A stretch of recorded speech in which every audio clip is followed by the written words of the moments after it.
asalaamaaleykum mbooloo mi monsieur le président, mesdames, messieurs les membres du gouvernement, monsieur le ministre de la justice, monsieur le ministre de l'emploi, chers collègues honorables députés, distingués invités. Président, ñu ngi commencé par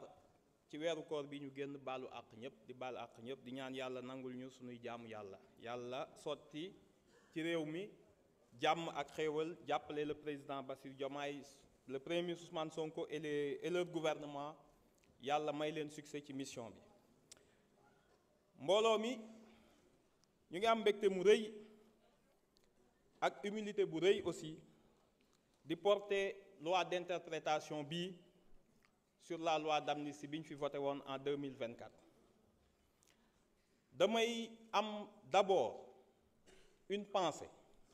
di ñaanal maître Khoureychi Ba comme niñ ko fi waxe woon mu nekkoon nit ku baax bokk ci pool d'avocats yi nga xam ni bi réew mi jaxasoowee dañoo jëlal part peuple bi ak ñi nga xam ni ñooy les plus démunis mu nekkoon ci ku ñu ràññee ñu ñaan yàlla jéggal ko xare ko àjjana. ñu ngi profiter de l'occasion pour nuyu le pool d'avocats yi nga xam ni ñoo doon jàppale victime yépp te tey seen ñaari éminents représentants nekk fi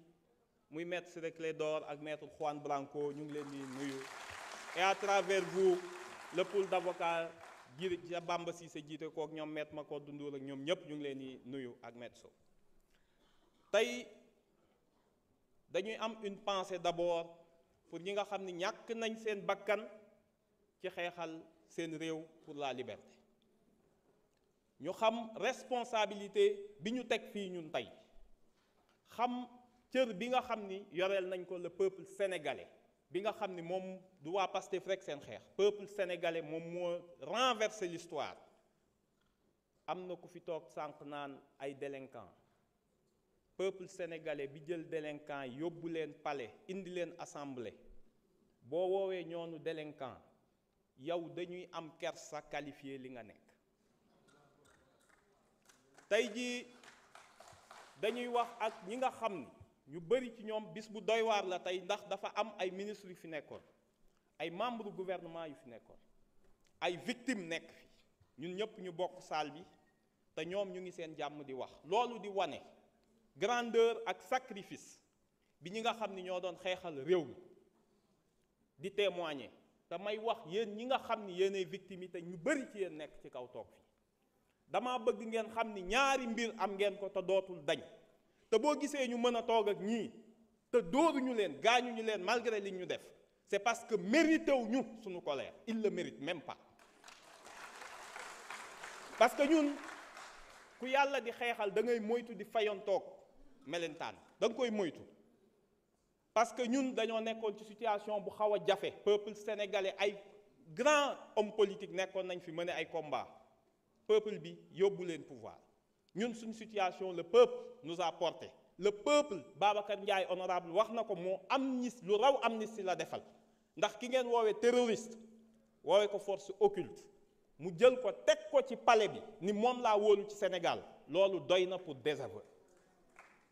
leneen li nga xam ni moo ci nekk te moo tax waruñu topp ñii fii tooguñu fi pour fayantoo tey ñun yàlla dafa def te yéen laay waxal yéen ñi nga xam ni vous êtes les victimes les combattants de la liberté am na loo xam ni am ngeen ko te xaalis du ko jënd te dara du ko jënd quand les livres d'histoire dañ koy bind ci Sénégal ñii li leen dal bu ngeen ko xamoon da ngeen leen di ñaanal yërëm leen du ngeen fayantoog ñoom. parce que fii ak 10 15 20 30 ans quand on parlera de l'histoire du Sénégal ku ne ci ñun sa doom ak sa sët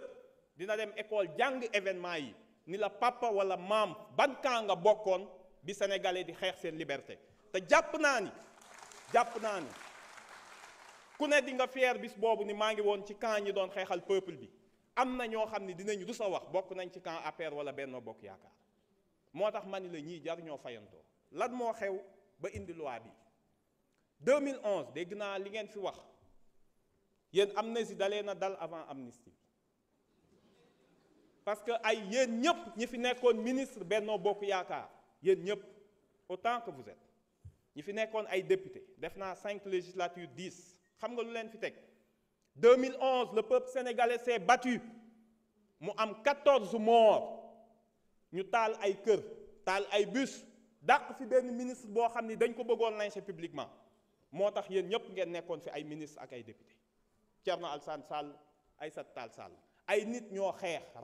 ñu rey leen dëkk bi tàkk ngeen leen di woowee des héros et des libertés tey ngeen bokk kambee bëgg nit ñi ay délinquants lañ ay terroristes respecté leen ñiy xeex pour leur liberté parce que liberté boobu ñooñu faatu woon moo tax ngeen toog fii da ngeen gaaw a fàtte fii ngeen toog assemblée vous avez donné 10 millions à chaque victime. Maître Sidiki Kaba vous n'avez pas de mémoire parce que da ngeen a gaaw a am amnésie vous avez donné 10 millions pour chaque victime tey ngeen ni même victime yi amuñu droit à une indemnisation te fii ngeen toog jox leen 10 millions. damay ñëw ni la événement yi xew laa bëgg a ñëw rapidement pour ñu comprendre. Sénégal honorable s'il vous plaît monsieur Diaw mag warul wax yenn yi mag warul wax yenn yi buñ la tontoon say doom lan la ñuy xalaat noppil ngir yàlla bàyyi nit ñi ñu liggéey bàyyil perturbé bi arrêtez quand même. damay ñëw wax ce qui s'est passé réellement ba indi loi d'amnistie bi parce que rappeler le contexte dafa baax bu ñu nekkee ak yéen bi ngeen jiiñee benn homme politique dans la tradition bi ngeen am di éliminer ngeen am lu ngeen ko jiiñ tuumaal ko l'histoire donnera raison à qui que dossier ba taxoon ngeen di sonal nit ñi faat bakkan yi fan la mujj ci corruption de la jeunesse yéen a ko disqualifier seen bopp ci koo xam ni teewul donc jaru ko woon. Dès le lendemain, le ministre de l'Intérieur Antoine Diome daal ni ñi doon xeex dafa am ay forces occultes yu leen infiltré identifié daal ni day dénoncer des actes de nature terroriste foofu ngeen commencé seen rhétorique bi leen permettre après état d'exception bi ngeen am ak le permis de tuer fan ngeen ko jële ngeen bind benn mémorandum bi ngeen bind sur les événements de mars yéen a ngi ko publié avril muy document 24 pages boo xam ni kan moo ko c'est un document officiel du gouvernement sénégalais parce que c'est l'unité d'impression de la présidence moo yore copyright bi donc document officiel ngeen wax ci ñaari mbir bi Antoine Diome ne dafa am ay forces occultes le 4 avril les forces de défense et sécurité weddi ko ci ngeen commencé abandonner FDS yi ndax dans ce document à la page 6 et 7 li ngeen ci wax lu leer la da ngeen ni musu leen jox ordre kenn mu tirer sur les manifestants fa ngeen njëkkee commencé seetal seen bopp à la page 6 dem leen ci à la page 7 de ce document ngeen ni yéen de da ngeen ni mettre en place une commission d'enquête ana commission d'enquête ba c'était en 2021 ñu passé 2021 on arrive aux événements de juin 2023 foofu am solo parce que c'est un tournant aussi ñu def conférence gouvernement premier ministre Amadou Ba jiite ko Ismaïla Madior Fall toog ministre de la justice ministre de la défense nekk fa Abdou Karim Fofana nekk fa et le ministre de l'intérieur Abdou Karim Fofana ni les nervis c'est des gens qui voulaient défendre leur quartier loolu la wax c'est des gens qui voulaient défendre leur quartier bi ñu leen acculé Antoine Diome defaat déclaration le 4 juin daal ni waxoon naa y avait des forces occultes et des nervis ci dëkk bi ñoo xam ni ñoom ñoo tiré sur la population ngeen may weddi tey gis ngeen ko on a vu les images à la télé maître Aïssata Tall Sall daal di dem parlement européen ñu yabal ko fa mu ne Sénégal li fa xew laa leen di nettali ñu ne ko lan la devant le parlement européen mu ne sa population son peuple bi nekkoon en révolte en réalité et ce sont ces termes dafa am ay forces yu leen dugg tapis dans des mouvements salafistes qui veulent s'emparer du pays et mettre à terre la République contexte bi dafa am solo pareegu leen ngeen dem bind un livre blanc histoire dafa baax ñu koy rappeler lépp li may wax ay documents la livre blanc sur les événements de juin bi ngeen demee lan ngeen wax il y a des forces occultes yoo xam ni ils ont tiré sur les manifestants ils ont tiré sur les forces de l'ordre yéen a ko bind yéen a ko wax mais ngeen teg ci mbir mu xaw a doy waar bi ngeen pare ngeen ni y a eu que 15 morts on est en 2023 dans un document officiel du gouvernement tudde ko livre blanc sur les événements de juin ngeen ni y a eu que 15 morts lii mooy le contexte lu tax ngeen voté loi bi baax taxul déedéet da ngeen a xëy reporter élection président Macky Sall dafa reporter élection devant la pression de la communauté internationale parce que li mu doon liggéey moo doon 3e mandat ñëpp xam nañ ko musuñoo publier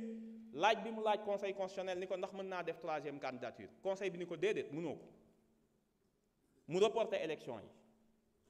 daa di dem woote dialogue Pastef demul cohérence su Pastef demul ci dialogue ba lañ ni day def amnistie biñ ñëwee mu ne day voter amnistie waa Pastef ni ko ñun ñu ngi lay déglu ci sa amnistie yaag sa dialogue demuñu ñun reporté wuñu ay élection amnistie bi ngay voté lu leer lañ lay laaj lan lañu wax sur les crimes de sang parce que au début li mu ci bëggoon def c'était d'abord les crimes économiques gars yi ni leen Covid bi du ci bokk de moo tax ngeen bind loi bu bon dinaa ci ñëw tuuti may rappeler contexte bi ba pare donc bi ngeen ñëwee ngeen xam ni reporter élection foog ngeen teg dara ci table bi il fallait des mesures d'apaisement loolu moo tax te lu tax mu teg amnistie bi en attendant la décision du conseil constitutionnel parce que li mu bëggoon mooy te voteel ngeen ko mu toogaat 1 an ba le 15 décembre 2024 bu toogoon ba 15 décembre 2024 ci la doon permettre mu gagner 1 an de présidence mën a préparer la relève te bu boobaa lu mu ñu diggoon dinañu nax lii mooy contexte bi